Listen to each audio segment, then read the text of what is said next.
Oh, yes, we are. We are back. Hello, team. Thanks, Here Dean. he is. Here he is. He's back in the game. Back in the game. Welcome back, mate. Thanks, mate. Lovely to be back. I've been watching all your transfer shows. I'm sure loads of the chat have been too. But it's lovely to be back talking FPL. Of course, we won't neglect transfer chat. That will still be an occurring theme this pre-season. But today, Dean, it was a big day. It's the sort of day today, a little bit for FPL managers, a little bit like Christmas morning. We were proper excited. It was like the day you use your triple captain or your wild card. You get some prices. And guys in the chat, let us know how you're feeling. Good to see so many faces. I've been off for a month and I'm welcomed back straight away by Frode and Tiffany and Adam and Damien's there, Chat Sport. So good to see you all and hope you're having a lovely summer. And yeah, we've got loads to get through, Dean. What do you know so far? Because I'm looking forward to keeping you up to date today. Mate, I've deliberately avoided this today because obviously, I've done 4 back-to-back recordings on transfers today with various people and things. So I have just been transferred out, and I was like, I obviously knew that the prices were dropping, but I was like, do you know what? My brain literally can't take any more information. And I was like, do you know what? I'm going to go into this show completely raw reaction. Like, I don't know any prices, any at all. So I'm just. What you see is what you get tonight. Like, this is not rehearsed, and I'm intrigued as to what we have discovered so far. Mate, it was so much fun. So at 1 o'clock, I was one of the few people sharing the stream on my Twitter channel. So there was a YouTube stream from Official FPL with friend of the show Kelly Summers presenting alongside Sam Bonfield the price reveals of 20 players. So they did a half an hour FPL show, if you like. It was out live on my Twitter feed. It was great. Now, in that 20 player reveal, we got Haaland, we got Salah, we got Trippier, we got Bruno, some big names, Odegaard. And then as the day's gone on, FPL said, look, we're not going to do this anymore. We do 20. And now the clubs are going to be responsible for tweeting. So over the next 48 hours, the Premier League clubs, all 20 of them, will tweet out 4 of their players. So already today, since that launch, we had Burnley, Luton, Sheffield United. And by the way, in there is a 4 million playing defender. We will be in all our teams. Okay. We'll update on him. And then in the last hour, Liverpool have done it. So we've had 4 Premier League teams. Okay. I'm guessing there won't be another one this evening. I think it's probably getting a bit late. So then tomorrow there'll be like 10 teams doing it. Okay, fair enough. I'm not having any Luton players in my team, mate. No, absolutely. I'll set that out now. I'm not having a single Luton player. But what about a 4.0 defender, mate? We love them. John Lundstrom, Nico Williams. Luton? Mate, they're going to get battered. No chance. Absolutely no chance. Well, we'll get to that. We'll get to that. So, look, shall we go through? And look, guys in the chat, if you've got questions, let us know. Let us know if you're happy with the prices. 71 of you are in the chat. And look, some of you are new faces. And if you are a new face around here, subscribe to the channel because we've got some awesome pre-season content planned. But let's go through kind of in order as we've seen today and then discuss them. Do we think they're cheap? Do we think they're expensive? Will they be in our team? And did we predict they'd come in at this price? Oh, here we go. Straight away here, Dean. Yeah, what are you thinking here? Like the first conversation I want to have here is Matoma, because many predicted him to be 7 million. And I predicted 6.5. I'm quite happy with that. But Brighton have got great fixtures, really, really good fixtures. So for me, a 6.5 Matoma is going to be in 25% of teams come game week 1, I reckon. Yeah, that's still fine, isn't it? That's absolutely good value from what we've seen at the end of last season. I mean, one thing we don't want to be doing is taking too many risks going into that first game week. So, yeah, Sheffield United and Burnley and Luton, maybe they have got a few good assets between them, but we don't know what we're getting from these teams at all. Brighton, we know what we're getting. We know that when they play well, even when they don't play well, to be honest, Matoma is absolutely key to any key opportunities. So 6.5 in your team at the start of the season, that is going to be like surely one of the template signings. Like at that price point, I think that's going to be hard to avoid. Yeah, I'm with you there. Guys, should we do a poll on each page? So on this page, the poll could be, and each page it could be who's the best player on that page in terms of price for player. So who's the player most likely to be in your game week 1 team from the 6 names on screen? So maybe if we can only poll, I don't know, 3 of them, we do Nkunku, Bruno, Matoma. I don't know, Odegaard. If you That'd be cool. Yeah, I mean, look, Kluivert's a good player, for example, but again, a complete unknown quantity. Not only Bournemouth. How do they carry? Got new manager and stuff now. Like, how will they start the season? But he's a new player to this scene, so could be great. Like, no doubt he could be great, but don't think many of us are going to be jumping on. And Kunku is slightly tempting at that price point, but he's so tempting, mate. But I thought it'd be 8.5. So yeah. 7.5 is really good, but I thought it'd be a midfielder because unless you play number 9 in FPL, you're a midfielder. If you're a wide forward, a Salah, and Bomo's come in as a midfielder, you're a midfielder. So Nkunku, who's going to play a lot as the second striker, as sort of a number 10, that's where he played most of his minutes at Leipzig last year. Yeah. I was like, surely they list him as a midfielder. So this is the one I'm disappointed about most from all of the reveals today. I think FPL have done an amazing job and most of them are bang on. But Nkunku, for me, should have been a mid. And if he was 7.5 mid, he'd be in all our teams, wouldn't he? He might even be on penalties. Yeah, but I mean, they are right. He's a forward, and he's going to be a forward for Chelsea. So they're technically right here to put him as a forward, just like half the players last season should probably have been listed as forwards. So maybe I haven't seen anyone else listed beyond these 6. So in my mind, I'll be thinking of players from last season who were listed as midfielders wrongly, basically, to see whether they are changed to forwards. From what you're saying, it doesn't sound like they have been, but yeah, we'll have to wait and see. Bruno at 8.5, that's fine as well, by the way. And Odegaard, I'm pleased to see he hasn't had a massive rise. I thought he might have. I had Odegaard and Saka because they were both. Odegaard and Martinelli were 6.5. So I think Martinelli comes in at 8. Will come in at 8.5 as well. But I thought they would all be sort of 9 and maybe Saka 0.5 more at 9.5. And likewise, Bruno. I thought Bruno would be 9 or 9.5. And this makes me think Rashford is going to be cheaper than perhaps we expect, because Rashford and Bruno for me should be no more than 0.5. So we might get a Rashford at 9 and we might get a Saka at 9. And I think that they're 2 really good price points. If we get Rashford and Saka at 9 million each, they'll be in our teams, those 2 players. Yeah, absolutely. I mean, Nuclear says in UCL fantasy, Nkunku's a midfielder and he doesn't play as a striker. He plays behind a striker. Well, we don't know what formation Chelsea are playing exactly yet. We don't know what Pochettino's got planned for him. And at the moment, Chelsea don't really have a proper striker. Like, they bought Nicholas Jackson. He's not proven enough to be going into... At the moment, he's going to have to be. But it's him or Brozier as the number 9s. I mean, that can't be Chelsea's two number 9s. So that's why you have to consider that Nkunku could be considered as a guy that comes into the middle, and at very least, he's going to be a wide forward. Like, Chelsea don't typically play with a 10. So I don't see how that will work. So I think that's why he's going to have to be listed as a forward, and I can see why that's the case. Yeah, I guess that's fair. That is, I get that. Guys, comments in the chat. I love it. You've been voting in your polls. We're going to do this on every screen, so I like it. And so far, I voted Bruno here. And my second choice would be Nkunku. Watkins was amazing at the end of last season, and now no one cares because it's kind of like he's not a sexy enough pick. But if Aston Villa go on a run, Watkins is a player you bring in. This is it. I mean, Aston Villa are already looking better than they did at the end of last season. Yeah, they got real intent in this transfer market. They've got big aspirations. Obviously, they might, we don't know how long they'll be in Europe, but they're going to be in it. So there's a lot to weigh up. But Watkins is now a proven asset, so that's something to take into account. And Nkunku isn't. Yeah, and the European question, I think, should be important for our FPL thinking. And when we get to teams like Brighton and Villa, teams that we're not used to seeing in Europe, I do think come, I don't know, October, November, when I can't remember off the top of my head when European football starts. You might hear my baby crying in the background. Apologies, team.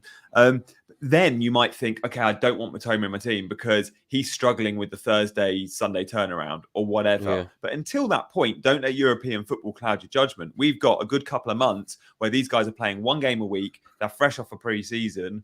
European football shouldn't matter for your Brighton and Villa players at the moment, but it might come a couple of months in. Yeah, absolutely that, yeah. Odegaard, we haven't really spoken about, feels like he was a little bit underrated last year because we all had Martinelli and Saka in our teams. When you look at the points, Odegaard was up there. You couldn't really split those 3 players. So 8.5 feels fair because he's that little bit deeper than Saka and Martinelli in terms of the heat map. So I think FPL, from all these prices, they pretty much got it bang on. They've been generous though. Like, you could argue that Bruno could be more, and Nkunku could be more, Matoma could be more. So yeah, but I mean, it's the I'm way we happy. want it, isn't it? It's leaning in our favour, I think. So it's making the game more interesting straight away because we've all got differing opinions on where we would go. And I like that players like Nkunku are at least tempting, because if he was 8, I don't think many people would touch him. And at 7.5, a few people will go there in hope more than expectations. I think he got 16 goals in Bundesliga last season. So it's a decent return. Obviously, to transfer that quickly into the Premier League, who knows? But it's a tempting price. Yeah, I'm with you there. Okay, let's move on. Guys in the chat, thank you for voting in the poll. Bruno does come out on top and Nkunku second, Odegaard third. Let's have a look at what other players FPL treated us to this lunchtime. We had Mbomo listed as a midfielder. Remember, he was a forward last year. And without Tony in the team, he'll probably be playing up front and probably be on penalties. This is a guy that's going to be a lock in loads of Game Week 1 teams. Eze ended the season so well. These two are competing with Matoma in that 6.5 midfielder slot. I think we might have 2 of those midfielders in our teams. And then, Paqueta and Benson and Gibbs-White, we probably care a little less about. But Gibbs-White's having an amazing under-21s for England. He got 12 assists last year for Forest. He's worth talking about. And then Trippier, I worry, might be a little bit too expensive for us. And whilst FPL have been generous with prices from a load of the players we've just mentioned, we're going to get to Haaland. We're going to get to Trent. And here we can see with Trippier, some of the premium luxury players that we absolutely love in FPL, the highly owned players from last year, have actually gone a little bit higher than perhaps we might have expected, which I think is also a good thing because it makes it harder for us. Yeah, this is the thing, isn't it? They don't want it to be an easy decision to bring in these players. If Trippier was 5.5, like everybody would start the season with him. 6.5, you've got a decision to make, and it's a tough one. Like Newcastle, that clean sheet record wasn't as strong by the end of last season, and there's new players coming to the equation now, and there certainly will be by the time we get to the season starting, as to whether Trippier is maybe even on all the set pieces, things like that. Like suddenly you've got Tonali in the equation. Well, Tonali's not going to let Trippier have all the joy from the set pieces, is he? So like there's little things like that we're going to have to weigh up in pre-season. Yeah. I'm interested to see where you guys vote in your poll for this one, because Trippier was such a set and forget last year. Eze got loads of love, but then Mbomo's for the midfield reclassification might just take this, I'm interested to see where you guys vote. So do get your votes in. Who will you be voting for, Dean? We've got Trippier, Mbomo, Eze, Paqueta. Which one of those 4 is most likely to be in your Game Week 1 team? Do you know what? It might still be Trippier. It might. Like the Newcastle fixtures are tough, though. They are tough. Yeah, that is true. I haven't studied all the fixtures properly yet. That's a good point. Oh, we'll get to them later in the show. Yeah, if I wasn't looking at fixtures, I would still go Trippier. If I take him out of the equation, then it's in Burmo. I think that's the most obvious. Who does have good fixtures. Does he? Okay, there you go. Yeah. Now, right, I think they're 3rd or 4th in the ticker from the first 6 games. So they are. Oh, yeah, I do remember seeing that now. Yeah, I do remember, yeah. By the way, I'm using this tonight. Oh, yeah. FPL Journal, sent in to us by Craig. Your ultimate companion for Fantasy Premier League. This is proper old school stuff, mate. Like, I've got my planner here, got pre-season notes, pre-season watch list. This is right up my street. I've actually gone back to using a notepad when I'm actually watching games now and just making little notes, rather than sitting there with the laptop on my lap and things like that. It's a bit annoying. So I've gone a bit old school. Even transfers, when I'm like having conversations with people now on the phone, rather than like tapping as I type, I've actually got my notebook back out and I'm enjoying it. And then this came through the post and I'm like, let's give it a go. So I'm going to start making notes right now in my pre-season notes little section on, well, basically what you're saying. Well, we'll be streaming probably twice a week pre-season, so there's going to be plenty of pre-season chat on Chasing Green Arrows, and it's good to see the likes of Tahir and Resting Pilgrim and LR25, Lingani, Edward. Don't always see you guys, Jake. So if you are new around here, do hit that subscribe button and obviously like the stream if you like what you're seeing. We're going to be streaming live for the next 45 minutes. A player we want to talk about in this section, or maybe not player, let's talk about a little bit about teams, because what do we expect next season from Crystal Palace? Roy Hodgson staying. Eze is the main man. When we look at FPL and that Crystal Palace team, you pick out one FPL asset. If you go off the back of last season, Eze all day long. I think he even took a penalty late in the season. So Yeah. Eze could be the main man again. And at 6.5 in a Roy Hodgson team that's actually going to attack lots, and early indicators suggest that's how he's going to set up at Palace, we could like this. Well, here's the thing. Will he? Because Or will last he season, resort to type? because last season he wasn't the actual, like he had a 2-month job or whatever it was. So true. And all he had to do was keep them in the division where they weren't really going to go down in the first place. He had nothing to lose. Yeah. Well, especially once it was after like 2 or 3 games, it was pretty clear Palace was staying up anyway because they'd got the wins. And so he had the joy of being able to let Elise and Eze off the leash, give them a bit of freedom, let Palace play with no fear for a bit, lock things up at the back. But he does do that. Like usually it's not as many players being given freedom as were allowed it last season. It was a bit too creative sometimes last season from Crystal Palace as to what you would normally get from a Roy Hodgson team. So now he's the manager officially for a season. Will he risk it?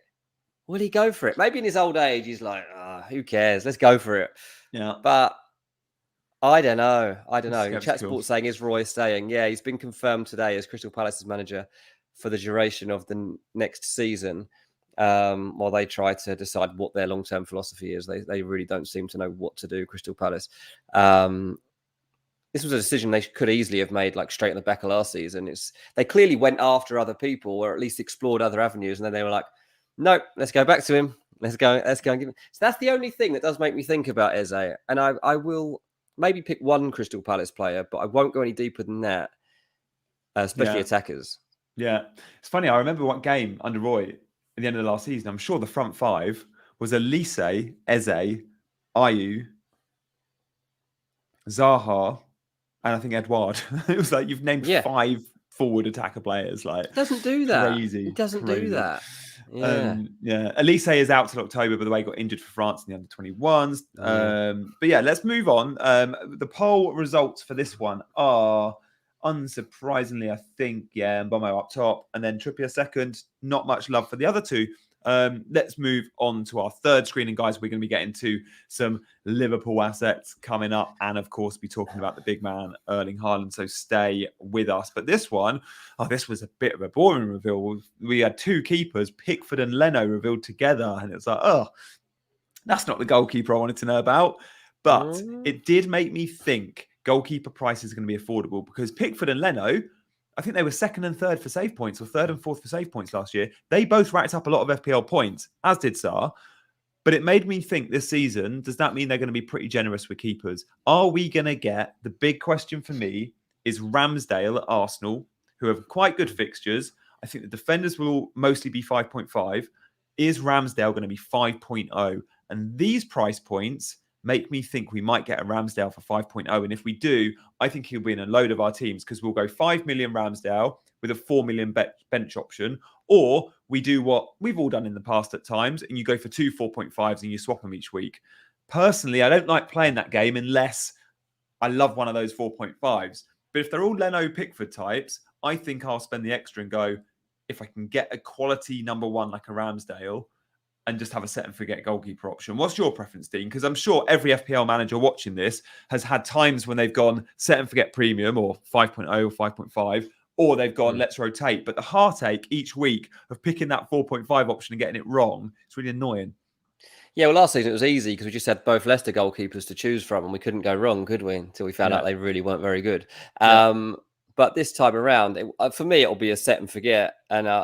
And this actually makes me a bit more confident of doing that because if these goalkeepers, Leno and Pickford, are available at 4.5, I'm very confident in picking those two and one of those two and going from there and having a 4 million backup, whoever it may be, say Merrick Rodak or whatever. But it really will depend on, say, how Fulham's backline might be looking by then. I mean, a couple of players could yet go from Fulham.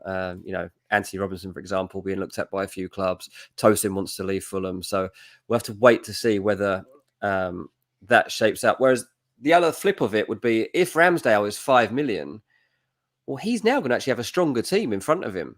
Yeah. Because they're bringing in Yuri and Timber into that back line. So basically, you did have Rob Holding. I hate the way I'm now pointing a pen at you, by the way. This is a very new thing for the new season. But But yeah, Jurgen Timber is basically replacing Rob Holding, like in that squad. Yeah. So that's better. You also got Declan Rice in there now. You'll probably have another holding midfielder. Depends how things shake up, but also potential for another defender. So Ramsdale will be playing behind their much stronger defence. And I know, I don't know all the fixtures. I need to get stuck into this, but I know that Arsenal's start to the season is pretty nice. Mm-hmm. And so that would definitely make me consider Ramsdale, because let's face it, Arsenal have to have a strong start to the season, and it looks like they've got every chance to do so. Yeah, I love their start last season. Like, not only did they start so well, they kept a ton of clean sheets. And the reason why I think Ramsdale could be 5 is because they actually conceded a ton at the second half of last season. A lot of sort of 1-goal games conceded. But I think that turns around, and they were relying on the likes of Rob Holding because they had injuries. But after a good pre-season and everyone back fit, that Arsenal team's going to be pretty solid at the back, I think. And we'll all want to cover that Arsenal defence. But I don't think we'll see the upside in their defenders. And I think that'll be 5.5, a lot of them. I think Gabriel and Saliba and Zinchenko, 5.5 options for me. But let's see. We might know by tomorrow.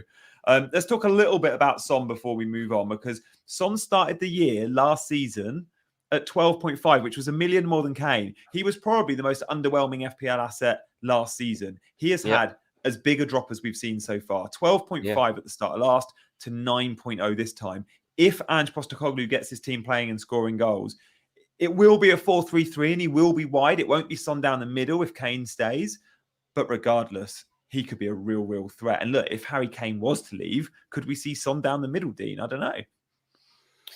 Yeah, probably Richarlison, to be fair. But, I think you look at the makeup of that Spurs attack now, and it looks pretty good, doesn't it, with Maddison now in the mix as well. So there's definitely reason to believe that Tottenham could be flowing with goals at the start of the new season with fresh optimism. Son definitely much more appetizing at 9 than he would have been if he was in double figures.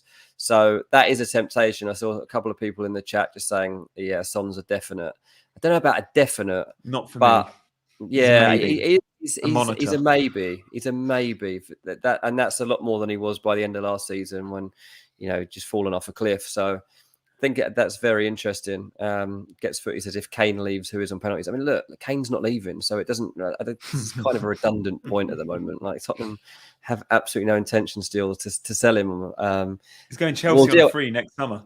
Yeah, if this happens, we'll do a full show on like what happens at Tottenham and like what I can't believe Harry Kane's gone. But it's going to take 100 million that nobody's got at the moment. Yeah.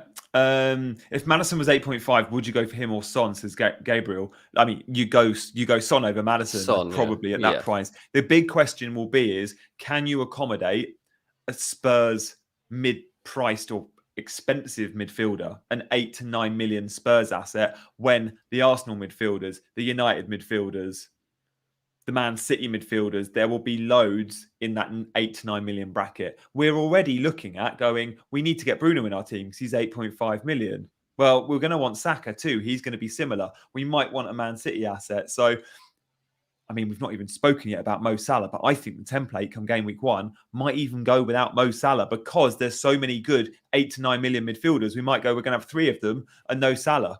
So, let's crack on. I think the poll for this one, the goalkeeper poll, which will be the most, the poll with probably the least interest all evening, I think we'll see flash up in the chat in the not too distant. But let's move on. Here we go. It was Pickford and Leno joint. Thank you guys for voting. And we've got 166 of you watching, which is awesome. Stay with us for the next 35 minutes. And of course, make sure you're liking and subscribing to the channel. This is Chasing Green Arrows. I'm an FPL enthusiast. So is Dean. Dean's got his ear to the ground. Dean's not as good at it. He's an enthusiast. He's not an expert, we'll say. But I don't like transfer expert. Yeah. Transfer expert, FPL enthusiast is definitely a way to pitch it. That's what we should go for. Look, let's talk about the big news though, because we all wanted to know what Haaland was going to be. Yeah. So Dean, you're seeing this for the first time. Now did he start the year at start the season at 11.5? I think he did. Yeah. We all thought, what's the record? So we all look back. What was the record? What's the highest priced player someone has started a season at? And it was Van Persie and Thierry Henry, both at 14.0. So Haaland has matched them after only a season. I thought he'd be 13.5. I didn't think he'd come straight in at 14. I am delighted he is, because I think this makes it trickier. I still don't think it opens a question, do you go without him? For me, I think whatever he was going to be, I was going to pay it. What do you think, Dean? 100%. I mean, it's an opening day hat trick. He's got Burnley away. Like, you don't want to be behind on day one. Like, he's not only in, he's 100% the captain for Burnley away. It's the first game. Is it the Friday night game or is it the Monday game? I think is there a Friday night? There is a Friday. I think it is the Friday night game. I think it's the first night game, I'm doing Fantasy Football Fest, and we're all going to be there with Haaland captain. Wow. Yeah. So that's a big fixture, and I'm certainly not going against that. So 14 is obviously a lot of your budget, but you basically have now got, this is just telling us, we've all got a budget of 86 million. That's basically, that's where we're at. It's not 100 million budget this season. It's 86 million, and you decide what you want to do with it from there. The big question will be, do you go with both of these guys on screen or not? Because they are the game's two best players. But if you go for both these guys, kiss goodbye to Trent. Kiss goodbye to your 8.5 to 9 million midfielders. It's a huge amount of budget if you go for these two. The flexibility of your team, if you go for these two as well. Let's say Bruno's going on a run and he's an 8.5 mid, but you can't sell your Matoma to get to Bruno. Not easily. You need to sell Salah, so it's 2 transfers each time. I personally can't see me going with Salah come game week 1. Yeah, Chelsea away, obviously, to start the season, but then it's Bournemouth at home. Scored 9 against them last season, and Salah didn't get any of those goals. He's going to be looking for revenge. Might have to be an alternative at Liverpool then. Is there like do we go Luis Diaz or Hakpo just to try and cover Salah points? I think that it's going to be difficult to avoid Liverpool attackers, given that they've got Bournemouth in that first home game of the season. Like, Liverpool out to make a point in the early weeks of this season. Not an easy start to the season by any stretch of the imagination, with Chelsea, Newcastle and Villa surrounding that Bournemouth fixture, which makes it even more important that they give them a beating in that second game of the campaign. So, that's what's going to make me consider going Salah for that point. But like you say, this is like 25% of your budget on 2 players. It's more, huge. Yeah, it really is. Really is. I mean, Dean, Salah's going to be on penalties, right? I know he missed a few, but McAllister's record is obviously great. But the new signing, the from Leipzig, I don't want to try and pronounce his name. He scored, I think he scored 13 in 14 of his pens, and he goes the same side every single time for all 13 goals. Yeah. Look, Szoboszlai's different class. We'll have to wait to see exactly what we're getting from him and what positions he's getting into. He does love a long ranger. Remember when Bruno came into the Premier League and everyone's like, yeah, but he hits them from distance and you won't score many long ranges in the Premier League. Bruno fans just started pinging him straight in the top corner. So Szoboszlai has that potential too. He'll be on a lot of the set pieces. He's so dangerous.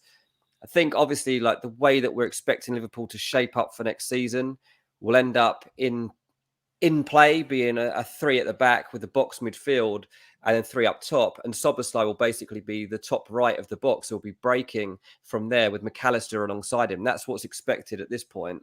So if Szoboszlai is the one that breaks from the midfield the most frequently, like he's probably a good Salah alternative in those early weeks. But of course, it's a gamble. It's a new player in the Premier League, and it's a dangerous place to go. But it depends on what his price is. Yeah.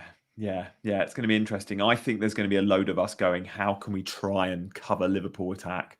Because we don't want to go without Salah, but we're being forced to go without him. Where do we look? And unfortunately, the likes of Jota, who could be reclassified as a midfielder, or Darwin, or even Luis Diaz, I don't know if they'll be reliable enough in terms of minutes, because we just don't know who's starting. We need to know who that first 11 is. I mean, I think the first 11 for the start of the season, based off what we saw at the end of last, will be Diaz on the left, it'll be Hakpo down the middle, and it'll be Salah on the right. And by the way, Hakpo is going to be reclassified as a forward. I'm pretty confident of that. Like he plays number 9. Even when he's false 9, he's still number 9. He can't be a mid. Yeah, one thing to look out for too is like Szoboszlai quite easily goes out onto the wings, so it wouldn't surprise me at all if Gakpo's making those little drop offs like Firmino might have done to open up spaces. If Szoboszlai could even come wide to give Salah that directness to get towards the centre a bit more often, like that could be something which we see open up more. It was a big downfall for Liverpool last season in that period when Salah was just trapped out on the flank. Like there was way too many occasions which he just wasn't in the zones where he does the most damage. And I think that the way that I can see this team shaping up now with McAllister and Szoboszlai and the versatility of those sorts of players, and you've got Gakpo that has such a smartness about him in the central zone, I can see a lot more movement in those positions, and it might open things up for Salah well. Yeah. Dean, can you give us a little tutorial of Szoboszlai's pronunciation? Go on, just talk us through it, because everyone's at home going, "Oh, Dean knows it so well." But what did he say again? What was that? So go on, give us a lesson. Szoboszlai. So I'm going to write it into the YouTube chat. So I'll just write it as it said. Not into your journal. So it's Sob. You're going to like do it phonetically? Yes. Szoboszlai. So Szoboszlai. Yeah. So it's quite. We'll all get the hang of it very quickly. So say that quickly, Szoboszlai. Yeah, that's pretty much where you are with it. It's like when Azpilicueta came. It was like when Azpilicueta came into the league, and it was like it was so difficult, and then like it just rolls off the tongue after a couple of weeks. And but yeah, he's clearly a player, right? I do remember when Hungary were at the Euros, I think, being like, yeah, he's serious. Mate, he's unbelievable. He really is unbelievable. Like, I didn't think that this was the type of midfielder Liverpool would end up signing. They've pulled it out left field again. And like, they're good at these surprise transfers, aren't they? They clearly have loved the fact everyone's been so focused on Kone, Thuram, Gravenberch, all these sorts of rumours. They've been happy for them to be out there because they're trying to get Szoboszlai done on the quiet. He's better than all of those players, and he's a menace going forward. Like, is he an FPL asset? In terms of goals and assists, you rack him up. I've not looked at his numbers. 100%. Like he's so creative. He's so creative. I don't know for the start of the season yet. Like, let's see how he's see what we see in pre-season from him. But if he starts the season like I know he's capable of doing, and like I've seen him do many times before elsewhere, he'll definitely be in our teams at some stage during the campaign. Mark says, "What price do you think?" Really don't know. It's really difficult to know where they would. I'm guessing if Son's at 9, he'll probably cut in just below that, I imagine. Surely way below though, because he won't play in the. I was taking like 8, maybe. I mean, McAllister's come in proper cheap. You don't know this yet. I don't know this. The Liverpool one. Darwin's coming at 7.5. Oh, okay. McAllister's coming at 6. Oh, okay. See, I didn't know that. They're being proper generous at Liverpool. He could be 7.5, couldn't he? He could be then. Yeah, he could definitely be 7 based on those prices, which I didn't know. If he's 7, and it's kind of going to be a mouthwatering one throughout the season to go there and test him out, because also, especially if he's given any time over the ball on set pieces, it'd be even more so. Really, really interested in that one. Ooh. Leo says 6.5. Blimey. Watch this space. This will help the conversation of going without Salah. If we go Trent and Szoboszlai, for example, we've got that option to protect us against perhaps Mohamed Salah. So look, Darwin should be 4.5. Let's move on to our next screen. In terms of your vote on this one, guys, as expected, the big man, 86% of you will go Haaland over Salah in terms of which one you're picking if you're only picking one. Let's move on to the next slide. We've got still lots to discuss. We're going to look at, I think, some teams now. So we will show fixtures, but first, let's look at the newly promoted teams. They've all revealed 4 of their players each, and this is what the clubs are doing now. You'll see this for the next 48 hours. Over Tuesday and probably Wednesday too, where a team will tweet 4 players out. In terms of when does the game go live and we'll see the full list, I'm not sure if that does happen Wednesday or Thursday. We'll be streaming off the back of that. So later in the week, we'll have a stream. But I'm now thinking maybe that will be better on Thursday, just in case we don't have it all by Wednesday. But we'll let you know. What do you reckon some of these prices then? Because again, I can't pronounce the fullback at Sheffield United at 4.5. But in terms of creativity, he racked up loads of assists last season. Yeah, he's definitely the only one that has any temptation there at all. I can't see me going there. But 4.5, he might fill a gap at some stage. Sanderberg, Ollie Norwood, no chance. Not going there at all. And with Burnley, we're not interested there either, because there's 5.5 options, which we'll see, Dean, of some of the other clubs that have come up with more recognised goal scorers. So, yeah, for no example, interest. in fact, do you know what? I don't even know if we've done a poll on this one, but we should probably move on, because we don't care a huge amount about Sheffield United at the moment. That could change. And I remember when they came up last time, we didn't really have their players other than John Lundstrom, because he was 4.0, and Lundstrom smashed it. And then I think it was the other fullbacks. Was it Stevens and Baldock? And they both had really good seasons. So let's see. But let's move on to, I think we're going to go to Luton. Now, the big news here is there's a 4.0 Luton defender who starts football matches. Every season, we look for just that one 4.0. I'm going to call them a gem. They're rarely a gem because we don't expect returns. We just like the fact they get minutes. And then they're there on the bench if you need them. And Dean, I almost guarantee, and I mean, there could be other 4.0 options, but I don't think there will be. I almost guarantee Bell will be like 30% owned come game week 1. You reckon? Yeah, I don't know anything about him. Osho, I know a bit about. I know his agent, so maybe I'll tap into him to get some Luton insight on if there is anyone here that we could be targeting beyond Bell. But yeah, there's always somebody, isn't there, that comes in at that level. What are you thinking? Just as a sub, you're talking, right? Yeah, like he started 38 league games last season. So unless they go and replace him, like they might go and buy a new left back, that's fine. And there's people in the chat, Mark says, I bet you Bell doesn't start this season. But if we go off the squad they've currently got, he is absolutely starting. I mean, they're not buying a new squad by the looks of it. They're not investing that heavily here. And the players they do invest in are basically going to be good championship players when they go down the season after. They have not, this is a club that just doesn't spend money, isn't it? Like they've never had hundreds of millions. It's completely a new world to Luton Town to be here. Now, maybe it gets towards the back end of the window and they panic a bit that they are absolutely miles off it, and they have a little spree and go for some loans. But yeah, it's going to be a big ask for them. I haven't looked at their fixtures yet. Who do they start with? The fixtures are good. They're at the top of the ticker. So that's another reason I'm actually looking at the forwards thinking, as our third forward, and this isn't necessary to start games, but as a first sub option, Morris is 5.5. I don't think we saw the screen with him on earlier.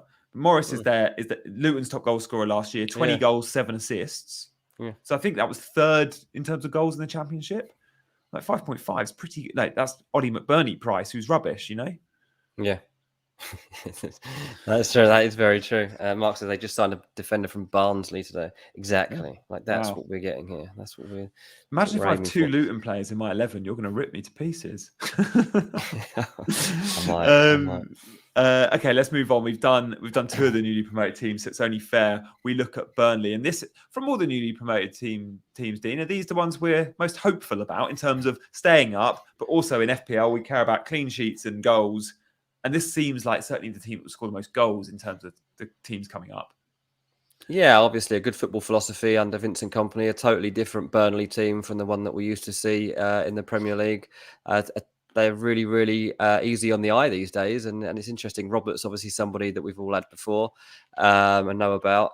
Munich is actually a decent goalkeeper. He was at Man City. I've met him a couple of times, actually. Really, really nice guy too.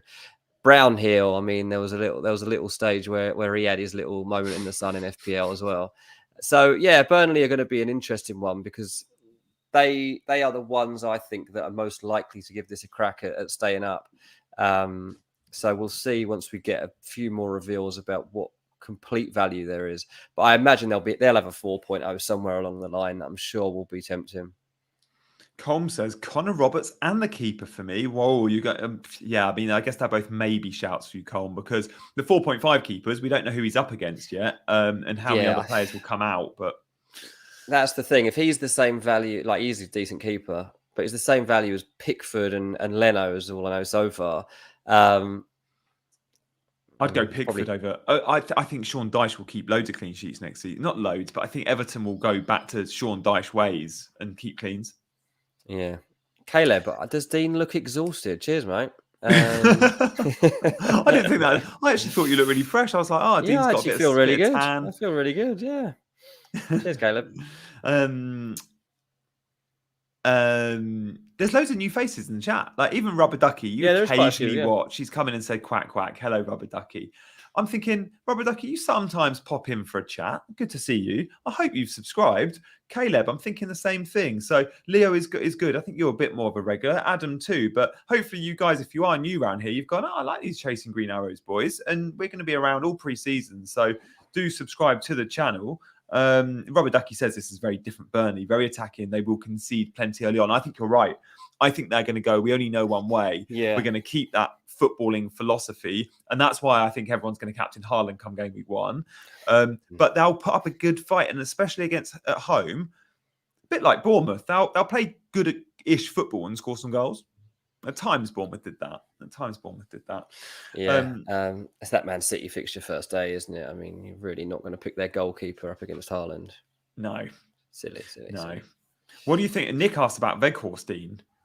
He's a Burnley player, but I'm guessing he'll be sold. I don't know. You don't know, do you? I mean, obviously he's got options that are being considered right now. Man United isn't one of them at the moment, but there have been clubs abroad certainly keeping an eye on the Weghorst situation. I don't think he's the worst option for Burnley. Like, he never really got a great crack at it the first time around, to be honest. And when Burnley signed him, I thought Weghorst was a good signing for the way they played then. Given that they've changed their philosophy, I don't know necessarily that he really fits anymore with what Vincent Kompany would like. But I talked about it a lot, but while he didn't score that many goals at Man United, he did help Rashford at times to hit a hot streak.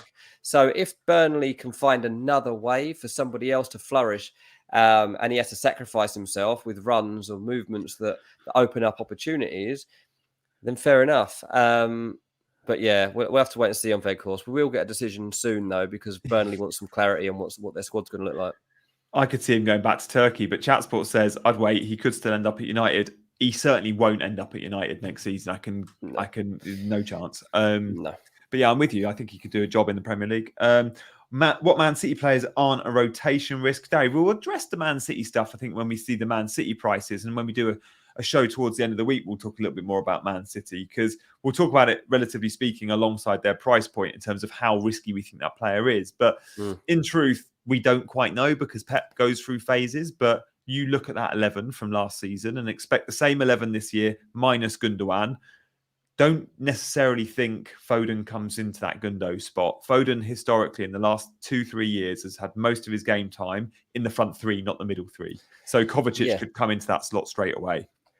Yeah, but look, let's see if Man City do sign another midfielder. If Man City don't end up signing another midfielder, there's a strong possibility Foden plays more games next season in midfield than he does up front.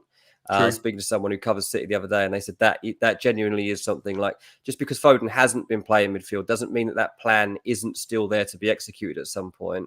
And because they've still got options up top, because they want Grealish to flourish more. Let's see what happens with Riyad Mahrez too, like whether he ends up going or not. But if it does feel like it's all a bit stuck up top, Foden could definitely get more stuck into the midfield rotators. I'd love to see that. He was meant to be the new David Silva, the next David Silva, and he didn't fill those shoes in because he wasn't in that position. But that's interesting. You've got that info, Dean. I must admit, whilst I was saying, he's had all his minutes in front three, I was thinking, hang on a minute.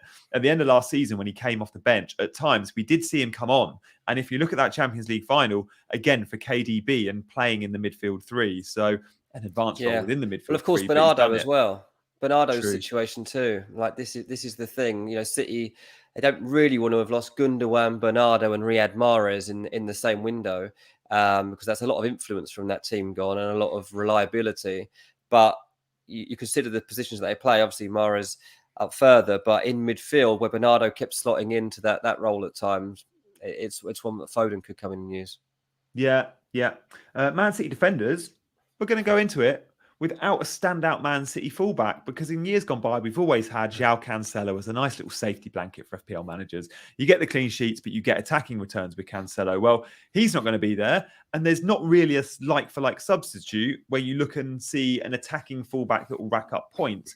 But John Stones, I think we'll see in that inverted midfield role. And yes, he's not going to produce Cancelo attacking returns, but He does increase his goal threat when he plays in midfield because at times he's more of a risk with crosses into the box. Assist threat's not really there, but Stones for me will become the standout Man City option. And in terms of minutes, Stones and Diaz feel like they'll rack up the minutes. The other Man City defenders, Urake's and Akanji's, I think we might be a little bit worried about at times, especially knowing City are buying a new centre back too. But yeah, it will be for me back to Stones and Diaz as the two safest bets. And I think they'll both be 5.5, by the way.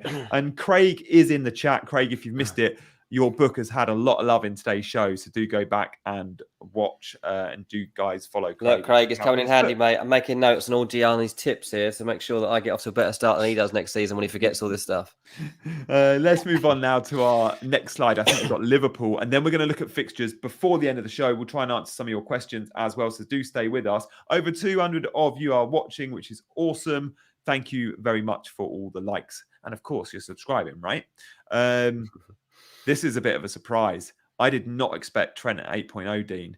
Like, he didn't have the best season. I know he finished the season well last year, but he did not have a good, for Trent standards, over the course of the season, his points weren't anything special. So I expected him to be 7.5, maybe 7, but 8 is asking questions. Now, sure, he's going to play more inverted and therefore occupy more midfield spaces. But with all those players Liverpool buying in midfield, he's going to be one of the deepest, if not the deepest. He's not going to play number 8 like he did for England against, what was it, Malta. So is he worth the investment? And how does he compare to Trent for 1.5 less? I always think Trent is worth extra money than Robbo. I just don't know if he's worth an extra 1.5. Yeah, but this is clearly a dilemma they're trying to give us this season. I actually quite like it. I like that. Smart, isn't it? It is smart what they've done here to really push your limits of how much you have faith in Trent. They're giving you a proper decision to make here. Now, I'm guessing most people won't want to go there early on, especially like looking at the fact they've got Chelsea and stuff. You'll be like, yeah, not really sure what to make of that game first day of the season. Probably leave it and start to get an eye test on it and see like what influence is Trent actually having on the game. Is he able to have creative influences, or are McAllister and Szoboszlai getting so much more from that? What if McAllister's getting way more creation opportunities than Trent Alexander, and he's 2 million less? Like, we'll have to wait and see. Like that, like McAllister at 6 might end up being really good value, but we don't know how exactly it's going to unfold. Liverpool are still going to sign one more midfielder. Romeo Lavia looks like it'll be the guy that they chase next, but even if they don't get Lavia, they'll still go after one more, and that will influence this whole conversation further. It's tricky, but I'd love to see him play further forward, like just what he was able to do in that England game. You know, it's nice to see that he's got a new lease of life about him, because most of last season, you know, he was in the mud, wasn't he? So it's great to see that he's got an opportunity to jump back in. He's England's, I don't know, is he England's most technically gifted player? Arguably, like, he hits the ball so clean. Like, he's just defensively a weak spot. And I wonder if they're not being linked with any right backs, Dean. So he's still going to play right back. He's just going to play inverted. So in possession, it's a back 3 and he's in midfield. And out of possession, he is still at right back and therefore fairly vulnerable, right? I'm surprised that they haven't looked at or been linked with a big-ish name right back, a starter, and Trent is just not moved permanently to the midfield. But I guess Klopp wants to go down the route of Man City and go, no, we'll play a back 3 in possession. So that's fine. So he'll sign another centre back, come right back instead, is what I imagine we'll end up getting from Liverpool. So that's the thing. Look, if you were playing against Liverpool early on in the season, you would kind of be targeting that area. Be like, okay, let's not let him do that. Let's not let him do that. Like, let's get our best player into that area of the pitch. I mean, you think Chelsea, first day of the season, you've got how many options Chelsea have got to get into that zone to drag Trent back out of the midfield, because he'll be slightly scared. Like, it's a big start for this season for both Chelsea and Liverpool, to be fair, but they won't want to lose it. And so if you've got Sterling or Mudryk, whatever, like trying to drag them out of spaces, be very interested. And it wouldn't surprise me at all if Pochettino looks to do that. Yeah. Darwin at 7.5. Darwin is a player I absolutely adore in FPL for one reason and one reason only. He gets big chances. Now, he hasn't been converted them and he's not been a good FPL asset to now. But what I want to see with my forwards is them getting chances. And I said the same about Timo Werner, and he was a crap FPL asset. But Darwin at some point will up his conversion. Now, the fear here, the price is amazing. The fear here is simply a minutes thing. Is Darwin in Liverpool's first 11? Well, if we go off the end of last season, no, he's not. Can he earn a spot in the 11? Yeah, he can, because he's got two routes to it. If Hakpo's on a dry spell, Darwin can take that spot. But likewise on the left-hand side, I think that's where I think he's competing with Luis Diaz and arguably Diogo Jota as well. I think Jota is probably competing more with Hakpo and Darwin's probably competing more with Luis Diaz. But there are 4 players there for 2 positions. And at the moment, they're Hakpo's and Diaz's. But that could very, very easily be a Darwin and Jota. And both those assets, Darwin and Jota, when they're starters, are really good FPL assets. And now both Jota will be a similar price. He'll be 7.5, probably a midfielder. But there is value in this Liverpool squad outside of Mo Salah. We're looking at 2-3 of them on this screen alone before we see the rest of the squad, which is another reason why I don't think Mo Salah will be in our game at one teams. Yeah, interesting. I'll tell you what's a breaking story that's just coming out from Sky Sports Germany and Plettigol. He says that Kane are going back in. Bayern are going back in for Harry Kane. A new offer is planned. That they've convinced Kane to join Bayern Munich this summer, and he only wants to join Bayern Munich. Now the Germans have gone so strong on this Kane stuff. Obviously, they're convinced that they've managed to talk Kane's brother and dad into the idea of him joining Bayern Munich. Can Bayern Munich actually come up with £100 million? Like, that is the big question there. It'd be the biggest transfer they've ever made. They need a number 9. I've never been convinced that Harry Kane is going to leave England. He's never shown any desire to leave England. So I wouldn't have expected him to be interested in going to Bundesliga of all places. But look, as Bayern's number 9, playing up there with Sané and Mane and whoever else, like Musiala, like, it's an unbelievable position to potentially be in. Gets a year in Germany too, before the Euros, which are in Germany. And it's not far. Like, it's really not that far on a plane. Like, I don't think ideally would want to uproot his family, but Munich's not the other end of the world here. So this is going to get interesting. After earlier on in the chat, I've said, no, Harry Kane's not going. There's no point us having this conversation about who's taking penalties for Tottenham next season. It'll be Harry Kane. That changes if a £100 million offer goes in. I think Levy will stick to that, especially now Declan Rice has just gone for £105 million. I know the contract situation is different, but this is England's captain. It's the all-time leading goal scorer, blah, blah, blah. But this changes a lot, and yeah, I'm kind of excited. Would you like to see Kane leave the Premier League and go and do something like that? Yes, but not to Germany. I want it to be. I want it to be. And look, Germany they're in that category. You know, the Barca, Madrid, Juventus, whatever. They're in that category, but they don't. The league has no interest to me. Like, I don't watch Bundesliga. Yeah, sure, I don't really watch the Liga either. But then there's something more romantic about him going to Madrid or Barcelona. Or for me, I'd love to see him in Serie A. That ain't happening. But even PSG, I think there's a bit more romance there. I don't know. Bayern Munich just feels a bit. It doesn't have much lure about it, does it? I don't know why. But in England, there's never really. It's never a dream destination for players that I've ever come across. Yeah. If I was to think about it personally, would I dream of joining Bayern Munich? It's a bit meh to me. But if you're Harry Kane, you want to go and win trophies and you want to play in a great team and try and win the Champions League, and they got Thomas Tuchel and he can talk you around, like, maybe it's a great situation. But, Kane's long-term future, I've always imagined would be in England. And I didn't expect him to go. It also raises the point, will they be able to have a free run at him? Be amazed if other teams didn't get involved in this right now. Man United don't have the funds. They need that takeover to go through so they can get involved in this conversation pronto. Like, we think Sheikh Jassim's going to win it. If he's going to do it, he needs to come and bid for Harry Kane soon, because he might prefer to be living in Manchester than Munich. Yeah, I think he would, but I don't know if Levy would prefer would allow it. I don't know, but I guess that's another conversation. Yeah. Let's have a look at the fixture ticker real quick, shall we? We're going to be showing this loads throughout the next couple of weeks. Yeah. But look, just to bring you up to speed, Dean, because I know you're going into this cold, which is great, because I'm guessing loads of viewers are too. Right at the top of the fixture ticker, this is the first 6 game weeks. And we should only look at the first 6, because loads of us wildcard by game week 6. Most of us wildcard by game week 6. And with that in mind, let's not plan the first 10 weeks. Let's just look straight ahead. And Luton are the standout in terms of some of their home fixtures. Burnley, West Ham, Wolves. And there's a fair few teams here that have 4 homes in 6 weeks, which again is really nice. Like Brighton, for example, 4 homes, which include Luton, West Ham, Newcastle, Bournemouth. Chelsea have 4 homes. The Liverpool, no, they've got 3. I think City, do they have 4? No, they've got 3. There's a fair few with 4 homes, which I really like as well. Yeah, Liverpool got 4. Yeah. Have they? Oh no, sorry, 4 away. Is it? No, 4 homes. Yeah. 4 homes. It just says away for one of them for Liverpool, but I'm sure it should. Oh, maybe not. Anyway, yeah. I know what your point is.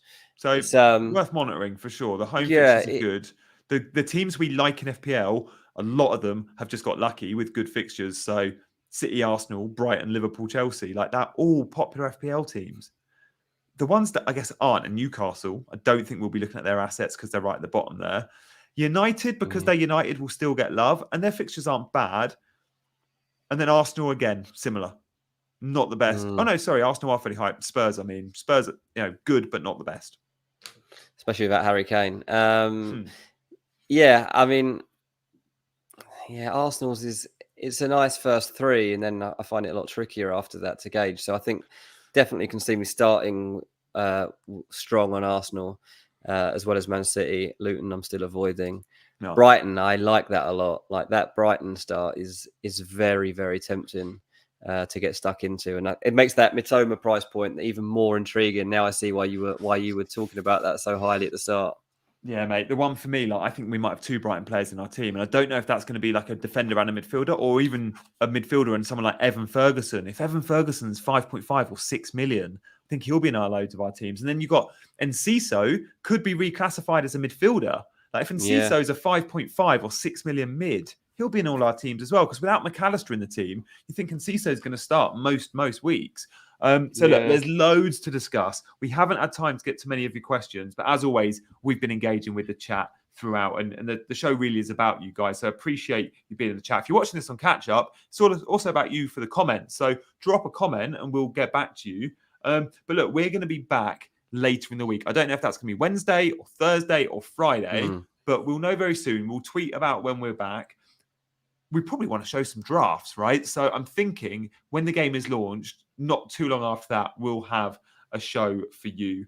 Do follow us on Twitter for those alerts. And also, obviously, if you subscribe and you subscribe when you hit that alarm bell, you'll get a notification when we're going live next time as well. So looking forward to it. Yeah, well, in my new book, mate, I've got a specific page to do my team drafts. So I'll get stuck into that. And before I stick it into the app, I'm going to have hours of fun just saying. You can send this thing. When you send the producer your team, you can just send him a photo of your book. I'm going to be sending photos of my written team. Yeah, exactly. Amazing. Good stuff. Nice one, Craig. Cheers for sending it in, mate. Yeah, and we'll see you all very soon, guys. But for now, he's been Dean. I've almost forgotten this. It's been a month. He's been Dean. I've been Gianni, and we've been chasing green arrows. Take care.